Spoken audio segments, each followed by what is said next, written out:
Hey yo, what's up? So, yung fifth song dun sa album ko na Alon, it's called Kumunoy.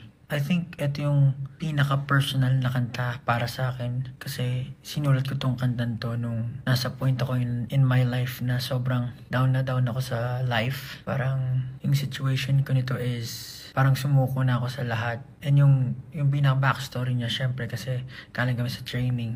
Nung trainee days namin, ilang years din kami nag-training. May nangyaring unfortunate event na most of us left the company. And it felt like wala na pag-asa. So parang ganun. Sinulat ko siya with a heavy heart.